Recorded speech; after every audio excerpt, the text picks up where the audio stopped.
de l'aide bien avant moi. Lorsque je me suis rendue chez mon fils, j'ai trouvé mon petit-fils de 10 ans, qui aurait dû s'enfuir, enchaîné. Alors que je m'apprêtais à l'aider, il m'a dit que ma belle-fille, qui aurait dû être décédée, était là. Mais votre mère est décédée. Lorsque j'ai ouvert le plancher comme mon petit-fils me l'avait demandé, ma belle-fille desséchée gisait là. Que s'est-il donc passé? J'étais paniquée par cette situation inimaginable. Par la suite, une série de vérités horribles m'ont été révélées. Il y a 1 an, après le décès de mon mari, je vivais seule. Cependant, la famille de mon fils vivait à 30 minutes de marche, et je ne me sentais donc pas seule. Surtout mon petit-fils de 10 ans, Ron, qui venait souvent me rendre visite à vélo. Grand-mère, regarde, j'ai eu une note parfaite à mon test de mathématiques. J'ai toujours été charmée par la gentillesse et l'intelligence de mon petit-fils, qui me rendait visite par intérêt. Mon fils Simon, 34 ans, était salarié d'une entreprise. Il avait obtenu un diplôme d'économie à l'université et l'utilisait au travail. Comme il semblait très occupé, nous ne nous voyions pas souvent, mais je pensais que c'était la preuve de son travail acharné. En revanche, ma belle-fille Lily me rendait souvent visite. Bonjour, comment allez-vous? J'étais toujours reconnaissante de sa sollicitude. Maman, tu devrais faire une croisière à l'étranger. Il y a 6 mois, mon fils est venu me voir et m'a offert un voyage de 2 semaines. Il m'a dit qu'il voulait me remonter le moral après avoir perdu mon mari. Oh, mon Dieu! Quel geste attentionné! Je vous remercie, je suis partie joyeusement en croisière avec mes amis amateurs, prévoyant d'aider mon fils et sa femme à mon retour. Mais, Lily est décédée il y a 1 semaine, et nous avons déjà organisé les funérailles. Lorsque j'ai rendu visite à mon fils juste après mon retour pour lui livrer des souvenirs, j'ai été choquée d'entendre la nouvelle sur le pas de la porte. C'était si soudain qu'ils avaient organisé les funérailles à 2. Ce n'est pas possible. Alors que j'essayais de jeter un coup d'œil à l'intérieur de la maison, mon fils m'a rapidement bloqué la vue. Je ne t'ai rien dit parce que je voulais que tu profites de ton voyage. En effet, j'étais en mer à ce moment-là. Avez-vous informé ses parents? Et Ron, je l'ai bombardé de questions et mon fils a froncé les sourcils. J'ai contacté ses parents, et Ron est en état de choc, alors laissez-le tranquille. Je n'arrivais pas à croire que Lily était partie. Est-ce que je peux entrer? Demandai-je, mais mon fils me lança un regard noir. Arrête de ne penser qu'à toi. Tu es vraiment persévérant. Elle a crié et m'a poussé dans la rue vide, me faisant tomber. Ce garçon pleure aussi la perte de sa famille bien-aimée. J'ai accepté ce qu'il m'a dit, en ayant profondément honte de mon égoïsme. Levant les yeux vers mon fils, je me suis excusée et j'ai décidé de partir. Aujourd'hui, je regrette de ne pas avoir forcé l'entrée, car quelque chose de terrible était déjà en train de se produire. Le lendemain, j'ai décidé d'appeler mon fils pour lui demander s'il avait besoin d'aide, au lieu de débarquer à l'improviste. Mais il n'a pas répondu, probablement occupé par son travail. Je voulais me rendre sur la tombe de Lily et prendre des nouvelles de mon petit-fils. Mais je ne voulais pas accabler mon fils de mes exigences. Après plusieurs appels sans réponse, j'ai laissé un message demandant si je pouvais venir. Le lendemain, comme je n'avais toujours pas reçu de réponse, j'ai décidé d'appeler à nouveau. Après quelques sonneries, mon fils a répondu d'un ton irrité. Pourquoi appelles-tu autant? J'ai beaucoup de choses à faire ici. Pourquoi? Parce que je m'inquiète pour toi et mon petit fils. A eu fait. Ron s'est enfui. Il a laissé un mot disant que je suivais maman. J'ai été horrifiée par le mot que mon petit-fils a laissé. Oh non. Vous avez appelé la police? Bien sûr, je les ai appelés immédiatement. J'étais très inquiète pour Ron. Il doit se sentir seul après avoir perdu sa mère. Oh, je t'en prie, reviens. Ma main qui tenait le téléphone s'est refroidie et engourdie. Je vais le chercher moi aussi. Et elle finira par revenir, tu n'as pas besoin de faire quoi que ce soit. Mon fils a crié alors que j'étais sur le point de raccrocher. Et elle essayait peut-être de m'empêcher de m'inquiéter, mais je ne pouvais pas ignorer la disparition d'un enfant de 10 ans. Mais qu'a dit la police? Ah. Oh, la police? Ils font des interrogatoires et des recherches. La réponse vague de mon fils m'a rendu méfiant. Quoi qu'il en soit, ne vous inquiétez pas. Il reviendra bientôt. Puis il a raccroché avec colère. Cherche-t-il vraiment Ron? Un petit doute commença à naître dans mon cœur. Cette nuit-là, je n'arrivais pas à dormir, m'inquiétant sans cesse pour mon petit-fils. Lorsque le ciel s'est éclairci, j'ai pris une décision. Mieux valait se promener à la recherche de Ron que de ne rien faire. Il valait mieux qu'il y ait plus de chercheurs. Je me suis rendu au commissariat de police dès l'ouverture du bureau des enquêtes à 8h30. Mon petit-fils s'est enfui et vous êtes à sa recherche, n'est-ce pas? Des pistes. L'officier a écouté et a vérifié l'état des recherches. À ma grande surprise, on m'a dit qu'aucune demande de recherche n'avait été déposée. Qu'est-ce qui se passe? Ce n'est pas possible. J'y suis resté abasourdi, me souvenant des réponses évasives de mon fils. Il cache quelque chose. Remerciant l'officier, je me suis immédiatement rendu chez mon fils. J'ai sonné à la porte, mais il n'y a pas eu de réponse, car il était probablement déjà au travail. J'ai utilisé mon double de clé et je suis entré. De l'arrière, j'ai entendu des bruits. A-t-il laissé la télévision allumée? Curieuse, je me suis dirigée vers le bruit et j'ai trouvé mon petit-fils enchaîné dans le débarras de la cuisine. Ron. Qu'est-ce qui t'arrive? Je me suis précipitée vers lui et l'ai pris dans mes bras. Grand-mère. Je t'en prie. Aide d'abord maman. Il m'a montré l'entrepôt au sol, tout près, avec son menton. Mais ta mère est partie, n'est-ce pas? Les funérailles ont eu lieu. Maman est ici. Dépêchez-vous, s'il vous plaît. Il était paniqué, il pleurait et donnait des coups de pied pour se rapprocher. Son expression frénétique m'a fait comprendre que quelque chose n'allait pas du tout. J'ai ouvert avec crainte la réserve de l'étage. Non. Lily. Ma belle-fille gisait là, la bouche bâillonnée, les mains et les pieds attachés avec du ruban adhésif, desséché et sans vie. C'est la faute de papa. Maman. En voyant sa mère changer, mon petit-fils a crié et pleuré. Je l'ai pris dans mes bras et j'ai immédiatement appelé une ambulance. L'opérateur a demandé à la police et à l'équipe de secours de couper les chaînes, et Ron et Lily ont été transportés d'urgence à l'hôpital. Dans l'ambulance, mon petit-fils, en sanglots, m'a expliqué ce qui s'était passé. C'est une chose horrible. Je veillerai à ce qu'il paie pour ça, Ron. Grand-mère y veillera. En l'écoutant, je me suis juré de rendre justice à mon petit-fils et à ma belle-fille. Plus tard, avec la police, j'ai entendu plus de détails dans la chambre d'hôpital. Mon fils était parti depuis une semaine. Après que Ron se soit endormi, j'ai demandé à l'infirmière de s'occuper de lui et je me suis rendu directement dans le bureau d'un avocat. Déterminé à dénoncer les crimes de mon fils, j'ai cherché partout. 8 jours après avoir trouvé Lily et Ron, j'étais assis dans le salon de mon fils. J'ai entendu la porte d'entrée s'ouvrir, signe du retour de mon fils à la maison. Maman, vêtue d'une chemise voyante et d'un jean qui ne ressemblait pas à une tenue de travail, il a été surpris de me voir. Puis, mon fils a rapidement jeté un coup d'œil vers la cuisine. Bien sûr, on se préoccupe de la cuisine, où l'on a enchaîné un enfant de 10 ans. Quand je l'ai regardé fixement, Simon a eu l'air surpris. Enchaîné? Qu'est-ce que tu racontes? Tu parles des menottes avec lesquelles il jouait? Son excuse, floue et boiteuse, m'a donné la nausée. Assez de mensonges. Vous avez laissé un enfant de 10 ans seul pendant plus d'une semaine. Vous avez dit que Ron s'était enfui de chez lui, n'est-ce pas? Lorsque je l'accuse sévèrement, les yeux de Simon tournent autour de lui, jetant de temps à autre un coup d'œil vers la cuisine. Et elle s'est effectivement enfuie, mais la police l'a retrouvée. Menteur. Tu n'as même pas fait de déclaration de disparition.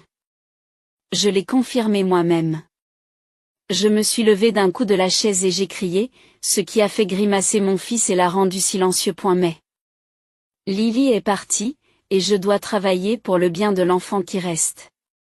Il marmonna, jetant des coups d'œil furtifs pour vérifier si la trappe de l'étage était ouverte. Ce n'est pas du tout ce que Ron m'a dit. À un moment où j'ai commencé à parler, mon fils a crié, « Ça suffit, vieille sorcière. Tu n'as pas fini ta ménopause », il a haussé le ton, m'interrompant, et a essayé de me traîner hors de la maison. J'ai trouvé ta femme desséchée sous le plancher que tu ne cesses de regarder. Je sais tout. Je repousse sa main de toutes mes forces, les cheveux ébouriffés, en hurlant. Simon pâlit à mes paroles. En fait, j'avais entendu toute l'histoire pour mon petit-fils le jour où j'avais trouvé Ron et Lily. Ron était parti en camp de 5 jours jusqu'à la veille de mon retour. Lorsqu'il est revenu, plein de souvenirs, Simon lui a dit que maman était décédée. Peu importe ce que Ron demandait, Simon ne répondait pas et bloquait la cuisine avec une cloison, l'empêchant d'y accéder. Mon petit-fils a pleuré, « Je veux voir maman. Je veux voir grand-mère. » Mais Simon s'est contenté de lui crier de se taire. Lorsque j'ai visité la maison de Simon juste après mon retour, Ron a entendu la sonnette et a été ravi. Grand-mère est là. Il a essayé de courir vers la porte, mais Simon l'a bâillonné et l'a maintenu au sol. Tu lui as dit que tu n'étais pas là quand ta mère est morte, alors la police te soupçonne. Si tu ne veux pas te faire prendre, reste caché. Je ne me souviens pas de ça.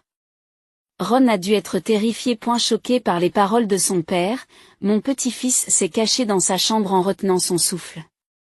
Ignorant cela, j'ai cru Simon et je suis rentré chez moi après avoir été poussé dans la rue. Cette nuit-là, Ron a entendu des bruissements provenant de la cuisine.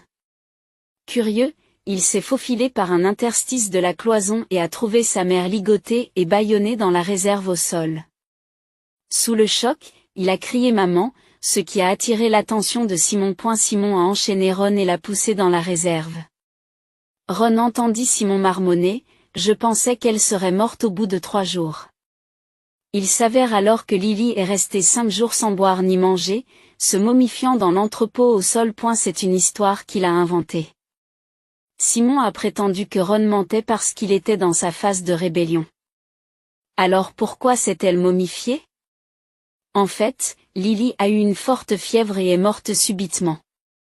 Je l'aimais et je ne pouvais pas la laisser partir, alors je l'ai gardée à la maison. Elle baissa la tête, essuyant de fausses larmes. Je m'approchai de lui doucement. Maman. Mon fils m'a tendu la main pour me réconforter, mais j'ai pris une pile de papier dans son sac et je l'ai frappé fort sur la tête. Ne sois pas ridicule. Tu as négligé ton enfant pendant plus d'1 semaine et tu es parti en voyage d'affaires. C'est ça, l'amour. La pile de papier était la preuve de l'infidélité de mon fils.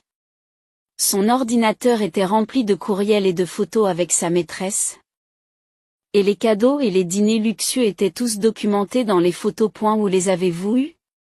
Il essayait frénétiquement de cacher les papiers. Il avait l'air pathétique. J'ai trouvé ce livre de comptes dans ton placard. J'ai claqué un livret de banque sur la table, ce qui a fait tressaillir le visage de Simon. Le carnet de banque montrait des virements totalisant $200 000 sur 3 mois, ce qui est beaucoup trop pour un salaire. Vous avez dit que vous étiez comptable, mais c'est un détournement de fonds. C'est une prime. Il est trop tôt pour que tu ailles voir maintenant. Il a craché en retour, mais ensuite, ce n'est pas vrai. Une voix forte se fait entendre dans la pièce voisine. Simon regarda, choqué, un grand homme d'âge moyen sortir de la pièce. Oli? Oui, c'était Oli, le responsable de la comptabilité de l'entreprise de Simon. Après avoir trouvé Lily et consulté la police, j'ai également discuté des transferts suspects avec le directeur. L'entreprise était au courant des transactions inhabituelles et enquêtait déjà. Oli a appelé pour prendre de nos nouvelles et je l'ai informé du retour de Simon. Au lieu d'appeler la police, j'ai appelé Oli, qui m'a proposé de m'accompagner pour plus de sécurité. Tu m'as laissé tomber. Debout, les bras croisés et le regard fixé sur Simon, il continue. Tout le monde fait des erreurs, mais un crime est inexcusable même une seule fois. Qu'est-ce qu'il y a? Simon m'a dit qu'il était un employé exceptionnel. Demandai-je, troublé par cette contradiction. Non, il fait beaucoup d'erreurs et essaie de rejeter la faute sur ses collègues féminines. Stupéfaite, j'ai regardé Simon, qui n'a pas voulu me regarder dans les yeux. Pourtant, je pensais qu'il avait du potentiel. Le détournement de fonds est impardonnable. Dépenser de l'argent volé pour sa maîtresse. Quelle honte! Sous nos réprimandes. Simon a soudain relevé la tête et s'est mis à parler avec audace. Le détournement de fonds et l'infidélité sont condamnables, mais je ne pouvais pas accepter la mort soudaine de Lily. Je la voulais près de moi, alors je l'ai mise sous le plancher. Prétendant qu'elle n'était pas vivante lorsqu'elle a été enfermée, il s'est mis à sangloter théâtralement. Arrêtez de mentir.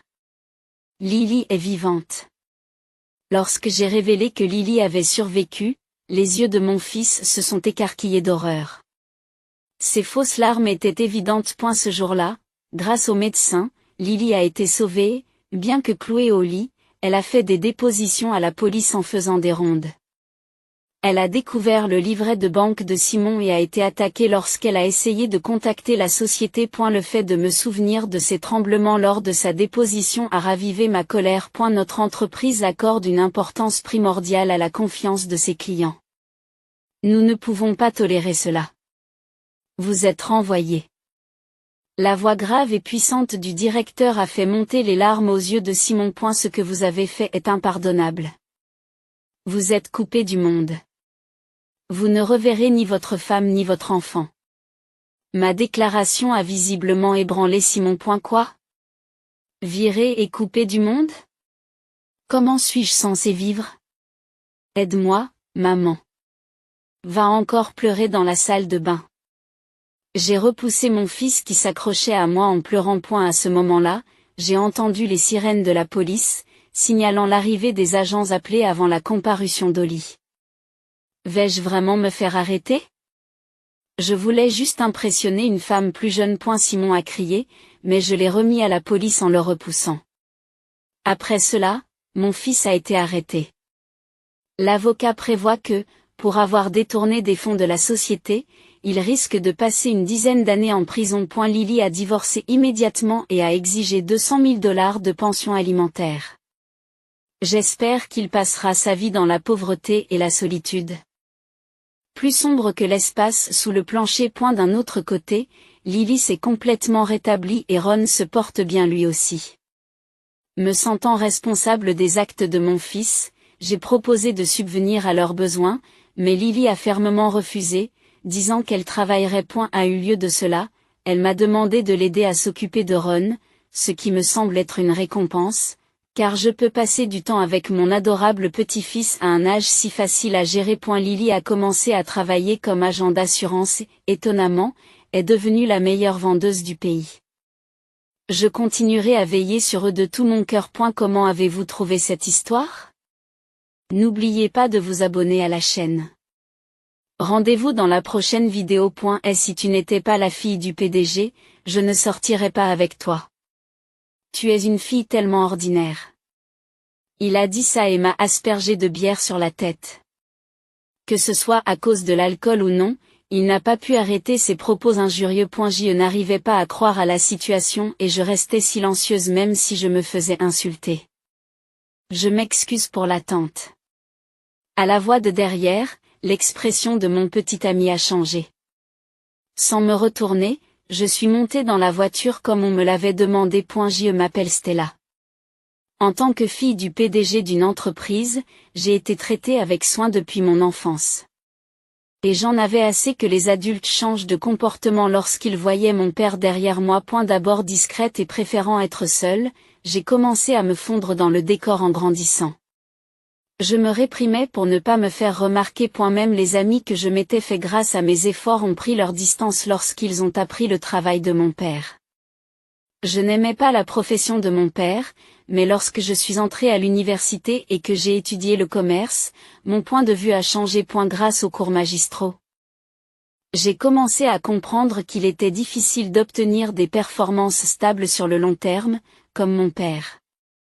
J'ai commencé à m'intéresser à l'entreprise de mon père. En écoutant sa passion et ses réflexions sur l'entreprise, j'ai approfondi mon apprentissage. Stella a de bonnes notes à l'université et semble avoir le sens des affaires, c'est pourquoi je ne lui ai pas confié l'entreprise à terme. C'est ce qu'a dit mon père. Je me suis dit que si je devenais un jour PDG, j'aimerais créer une culture d'entreprise dans laquelle les employés pourraient s'exprimer librement, quel que soit leur titre ou leur poste. M'étant senti seul dans mon enfance, j'admirais une atmosphère où la communication ouverte était possible. Ce serait merveilleux si je pouvais façonner l'entreprise de cette manière lorsque je deviendrais PDG. Le soir, les rues de la ville étaient animées par de nombreuses personnes. J'ai regardé l'horloge. Il était 18h50 et je me suis senti soulagé. Je voulais toujours arriver avant Lucas pour nos réunions. Je sortis un petit miroir pour ajuster ma frange. J'y vérifiais également la position de mon accessoire de coiffure. En jetant le miroir dans mon sac à main, j'aperçus Lucas, habillé en costume, qui se faufilait dans la foule. Je fis un signe de la main à Lucas, qui souriait, et le saluai. Nous sommes entrés ensemble dans notre bar habituel. Nous avons commandé des hors-d'œuvre simples et du vin, trinquant au vendredi soir passé à bavarder de travail et de choses insignifiantes. J'adorais ces soirées décontractées. Lucas et moi avons commencé à nous fréquenter au cours de notre 4e année d'université et cela fera bientôt 2 ans. Nous avons appris à nous connaître parce que nous étions dans le même séminaire. Lucas a remarqué que j'étais discrète et que j'avais tendance à m'effacer. Et il m'a abordée. Il est très doué pour la conversation et met subtilement de l'ambiance autour de lui. Je me sens chanceuse d'être avec lui.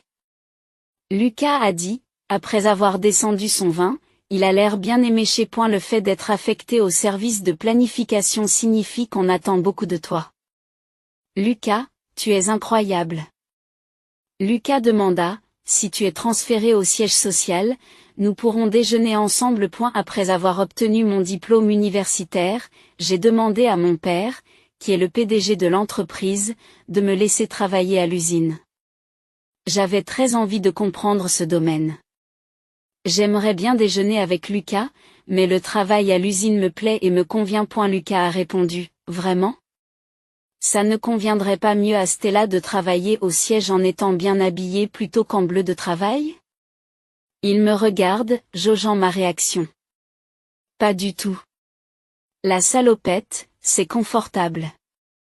Lucas, on peut commander d'autres plats, j'ai très faim. Il y a quelque chose qui cloche. Ces derniers temps, Lucas a l'air de vouloir dire quelque chose.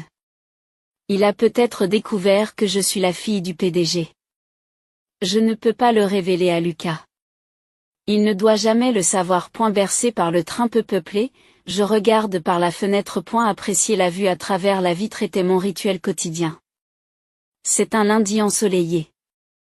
Au fur et à mesure que le train avance, le paysage passe des bâtiments gris à une scène verdoyante d'arbres interconnectés. En traversant une grande rivière, nous sommes presque arrivés à la station la plus proche. La surface de l'eau reflète un bleu vif, étincelant sous la lumière du soleil. Je jette un coup d'œil latéral sur un homme âgé et un chiot qui traversent le pont et disparaissent de mon champ de vision. Stella, bonjour. Tu es en avance. Me dit Joseph alors que je sors du guichet. Joseph, de 2 ans mon aîné, est le collègue sympathique qui m'a parlé le premier jour. Nous bavardons tout en nous rendant à l'usine. Après m'être préparé et avoir atteint mon poste de travail, le signal du début de la journée de travail retentit. Tout devrait se dérouler comme d'habitude. Cependant, un incident inattendu s'est produit. C'était juste avant le début du travail de l'après-midi, juste après le déjeuner. À ce moment-là, mon père, le PDG de l'entreprise, était en train d'inspecter les lieux. En sortant de la salle de pause, je suis tombée sur mon père, qui m'a demandé de transmettre un message à ma mère. Apparemment, il a oublié son smartphone à la maison. Et elle pouvait l'envoyer depuis son ordinateur, mais il trouvait cela gênant. En voyant mon père partir à l'atelier, je me suis retournée, surprise, Joseph était là. Il a jeté un coup d'œil par la porte entr'ouverte de la salle de conférence. Attends, Stella, tu es bien la fille du PDG? C'est la panique. J'essaie de trouver une excuse, mais rien ne me vient à l'esprit. Je regrette d'avoir bavardé avec mon père. Joseph va sans doute changer d'attitude à mon égard. Et la nouvelle risque de se répandre dans l'usine et tout le monde me regardera différemment. Perdu dans mes pensées, Joseph prend la parole. Stella, il y a quelque chose pour lequel j'aimerais que tu m'aides. Il y a plusieurs processus que j'aimerais modifier. Pourriez-vous en faire part au directeur général? Malgré son attitude habituelle, je suis intrigué par le contenu de sa demande. Quel genre de processus, demandai-je. Joseph m'explique brièvement, mais la journée de travail est sur le point de commencer, alors nous décidons d'en discuter plus tard. Nous nous précipitons vers nos postes de travail respectifs. Joseph ne me traite pas différemment et son attitude semble dire « ce n'est pas grave ». Sentant le poids s'envoler. Je monte les escaliers qui mènent à l'atelier. Je suis assise en face de Joseph dans le hamburger qui fait face à la station. La conversation que nous avons eue plus tôt dans la journée est devenue très animée. Pour faire simple, le souhait de Joseph est de donner un pouvoir de décision aux acteurs de terrain. En l'état actuel des choses, toute modification du manuel établi doit être approuvée par le siège. Cette approbation est nécessaire même pour les changements les plus mineurs. Et après que l'usine a soumis une demande d'approbation, quelqu'un du siège vient l'inspecter. Ensuite, il faut du temps pour obtenir le consentement. Souvent, au moment où le consentement est reçu, la situation a changé et le changement n'est plus nécessaire, mais il faut aussi faire des efforts pour annuler la demande. Joseph, après avoir terminé son hamburger et froissé l'emballage, dit « Alors, Stella, demande au président. » C'est peut-être impossible. Mais je me demande quand même s'il y a quelque chose à faire. J'ai hésité parce que je n'étais pas sûre de pouvoir demander à mon père de le faire. C'est peut-être difficile de demander au président, mais il semble qu'il faille changer le système. Joseph est d'accord. C'est vrai. Toi aussi, tu es d'accord? Commençons par agir. Nous allons documenter tous les cas passés et les soumettre. Ensuite, nous ferons part de nos souhaits et nous demanderons à l'administration centrale d'y réfléchir. Joseph s'interroge. Je me demande si ça va marcher. J'essaie de persuader Joseph qui hésite. Faisons de notre mieux. Joseph se rend à l'évidence. Le fait d'en parler ne changera rien. Dès le lendemain, nous avons impliqué notre superviseur et commencé à recueillir des informations dans toute l'usine. Honnêtement, il était difficile de travailler sur ce projet dans le cadre de nos tâches quotidiennes, mais après plusieurs mois de persévérance. Les documents ont été achevés. Nous l'avons fait coïncider avec une réunion générale au siège et l'avons remis à notre superviseur, en respirant enfin un peu de soulagement. Alors que je buvais un jus de fruits pendant une pause, un collègue s'est approché de moi. J'ai entendu dire que les documents étaient terminés. C'est du bon travail. Depuis que nous avons fait le tour des départements de l'usine pour recueillir des informations, tout le monde connaissait la situation. Enfin, c'est fait. J'espère que cela entraînera des changements. Mon collègue m'a rassuré. Tout ira bien, c'est sûr. Mais je suis surpris par l'initiative de Stella. Vous avez vraiment le sang du président en vous. Comment le sais-tu? Ai-je demandé. Désolé, je suis fier de Joseph. J'étais curieux de savoir pourquoi Stella s'est impliquée. Mais ne vous inquiétez pas, je suis le seul à le savoir. C'est vrai? Me dis-je, en proie à des sentiments contradictoires, mais croyant les paroles de mon collègue. Ce serait formidable que Stella devienne présidente. Tu es tellement sérieuse et travailleuse, et tu as vraiment fait de ton mieux pour l'usine cette fois-ci. Moi, en tant que présidente? C'est impossible. J'ai ri, et mon collègue a ri aussi.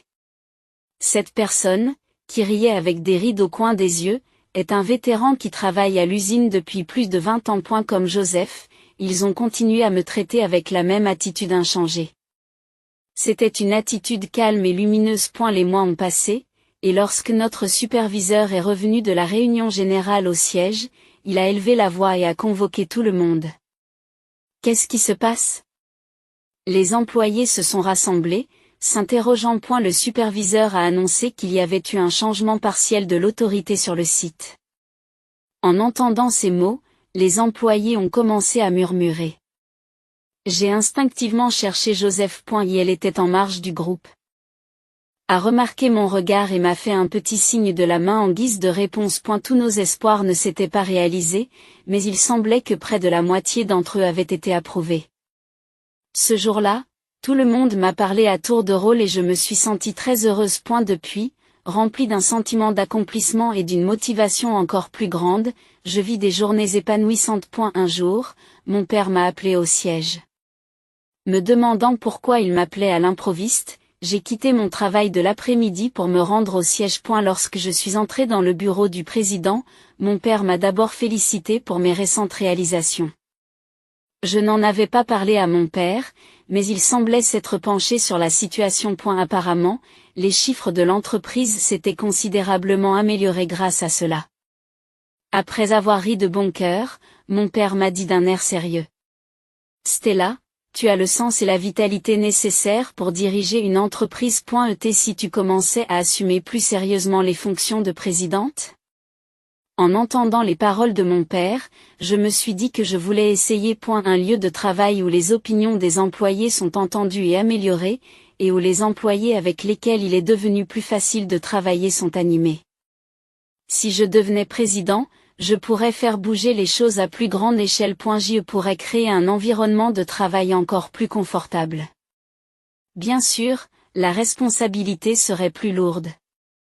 Ma décision était presque prise, mais j'ai demandé à y réfléchir et je suis rentrée chez moi ce jour-là. Seule dans ma chambre, je me suis interrogée. Suis-je vraiment capable de faire cela?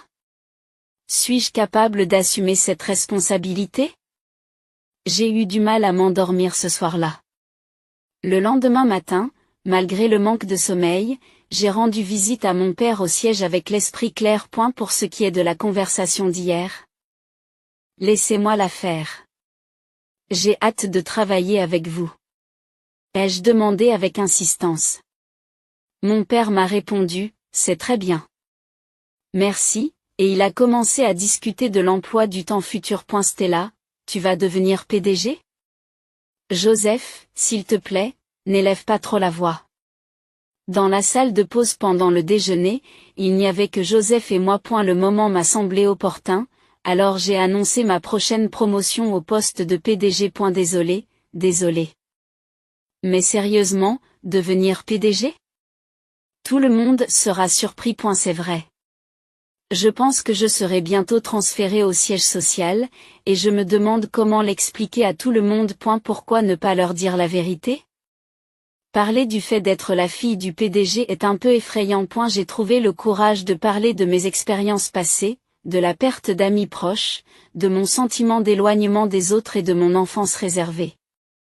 Joseph m'a écouté avec empathie et m'a répondu. Peut-être que certaines personnes ne pourront pas interagir avec vous de la même manière.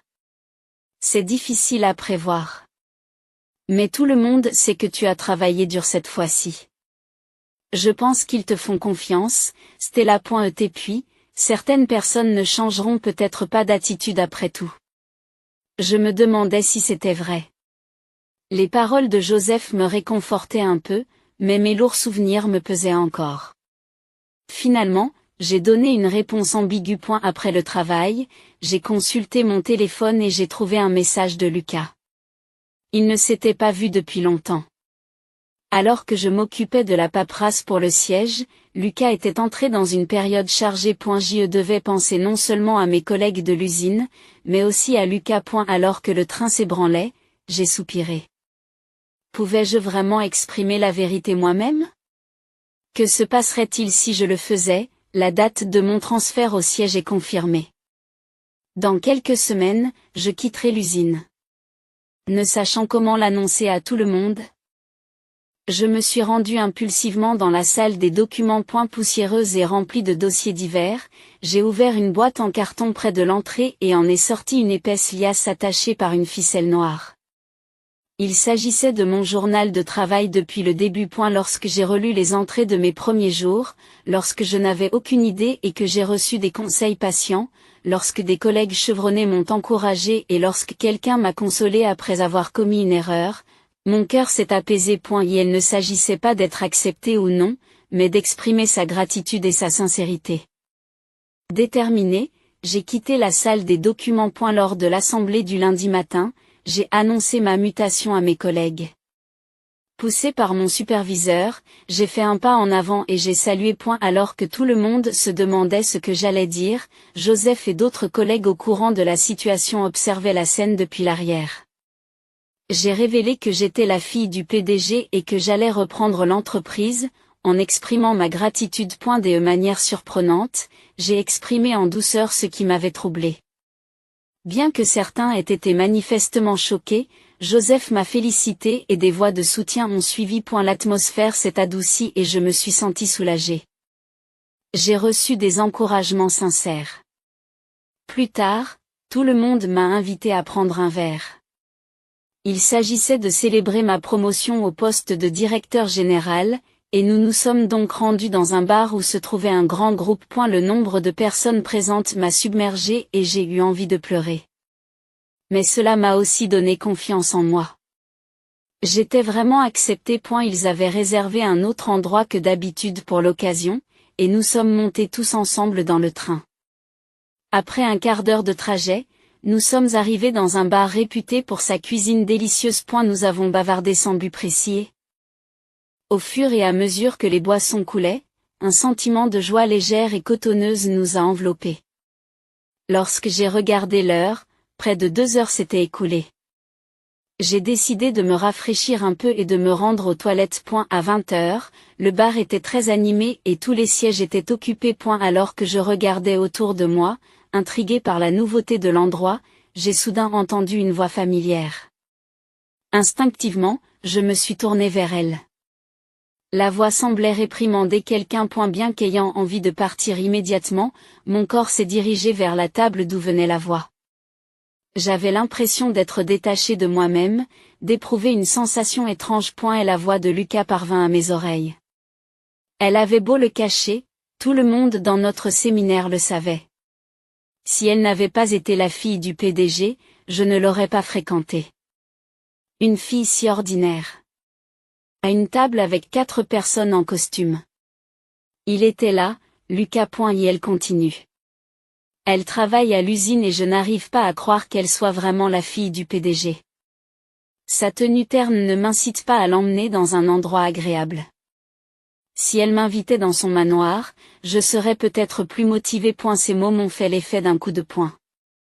Je n'arrivais pas à comprendre ce qui se passait. Figé, je suis resté là, et Lucas m'a remarqué. De toute évidence, il avait beaucoup bu. Son ressentiment et son animosité à mon égard étaient palpables et m'ont immobilisé. Penses-tu au moins que tu vaux quelque chose? Ta seule valeur est d'être la fille du PDG. Lucas me lança un regard noir. Il s'approcha d'un pas hésitant, tenant un verre dans sa main droite. Sans hésiter, il inclina le verre et m'éclaboussa la tête de bière. Le liquide a trempé mes cheveux et mon visage, dégoulinant sur le sol. Ses paroles ont continué. Nous avons perdu des années ensemble. Rompons. J'en ai fini avec Théo. Je n'ai pu que hocher la tête en réponse à la colère de Lucas. Tranquillement, je m'éloignai de lui, informant mes collègues que je rentrais d'abord chez moi. Heureusement, ils étaient trop absorbés par leur boisson pour le remarquer. En sortant du bar, l'air frais de la nuit a touché mes joues. Les gouttelettes dans mes cheveux se sont refroidies et le froid a atteint mon cuir chevelu, me faisant frissonner. Réticent à prendre le train dans cet état, j'ai appelé à contreseoir une voiture. Lorsque je suis devenu PDG, mon père m'a fourni une voiture privée. Le chauffeur était quelqu'un que je connaissais depuis l'enfance, et la familiarité de la voiture m'apportait un certain réconfort. J'ai regardé les routes qui défilaient, voulant me sentir à l'aise. C'est alors que j'ai vu quelqu'un sortir de l'entrée du bar. Tu es encore là? Toujours aussi minable. Honnêtement, tu fais pitié. Soutenu par ce qui semblait être des collègues, Lucas se dirigea vers moi en titubant. Mon cœur était en lambeaux, incapable de supporter ses paroles. Comment a-t-il pu être aussi cruel? Je m'excuse de vous avoir fait attendre, Monsieur le Président. Une voix s'élève de l'arrière. Président. Lucas a l'air surpris et me regarde. Veuillez monter de ce côté. Poussé vers la banquette arrière, je m'avance. Attendez un peu. Ce que j'ai dit tout à l'heure n'était qu'une blague. Si tu m'avais dit que tu étais devenu président, nous aurions pu continuer notre relation. Continuons. Je jette un coup d'œil par-dessus mon épaule à Lucas, qui tente désespérément de faire passer quelque chose. Aucune émotion n'affleure en moi. Au contraire, je ressens un léger malaise. Le président est fatigué, alors s'il vous plaît, partez. Confirmant que j'ai bien embarqué, le chauffeur ferme la portière. Lorsque la voiture se met en route, mes canaux lacrymaux s'affaissent. Les larmes coulent l'une après l'autre, ruisselant sur mes joues et tombant sur mes genoux. Qu'est-ce que j'aimais chez lui. Penser qu'il était ce genre de personne. Après avoir pleuré pendant un moment, j'ai commencé à me sentir calme. Soudain, j'ai réalisé que c'était de ma faute. Être dans une relation sans montrer mon vrai visage était une idée déraisonnable. À cette idée, je commence à me sentir soulagé. J'essuie mes larmes avec un mouchoir et je regarde par la fenêtre. Le ciel étoilé est traversé de temps à autre par des nuages. J'ai l'impression d'être sous l'eau. Le doux balancement des vagues, comme si elles dérivaient, est apaisant. J'y pense à mes collègues de l'usine. Et puis à Joseph. Être accepté tel que je suis est incroyablement rassurant. En frottant mes yeux gonflés d'avoir trop pleuré, je m'endors comme ça. 1 an et demi s'est écoulé depuis que je suis devenue présidente. Même après mon transfert au siège, je me rends à l'usine sous couvert d'inspection lorsque la nostalgie me prend. Aujourd'hui, j'ai apporté des friandises comme d'habitude. Stella a beau dire que c'est difficile, elle gère tout en douceur. C'est impressionnant. Ce n'est pas grave. J'ai reçu le soutien de tout le monde. Alors que je distribue les friandises, je sens mon visage s'adoucir. Depuis que je suis devenue présidente, mes collègues de l'usine m'appellent toujours Stella. J'ai l'impression de revenir à la maison. Perdu dans mes pensées, je remarque soudain que Joseph s'approche. Au fait, qu'en est-il de notre lune de miel? Sa soudaine question privée me surprend et je jette un coup d'œil autour de moi. Les collègues avec lesquels nous bavardions tout à l'heure sont retournés à leur poste de travail.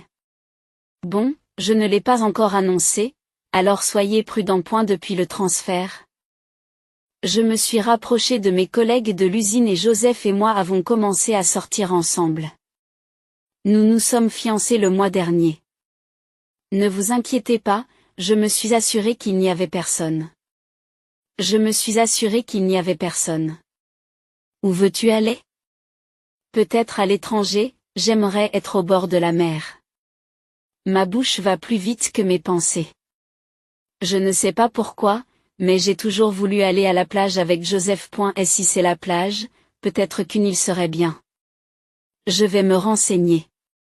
Joseph sourit. J'ai hâte d'y être. Dans la lumière éclatante, assise sur le rivage et regardant la mer avec Joseph, quelles seront les couleurs? Rien que de l'imaginer, mon cœur s'emballe et mes joues se détendent. Comment avez-vous aimé cette histoire?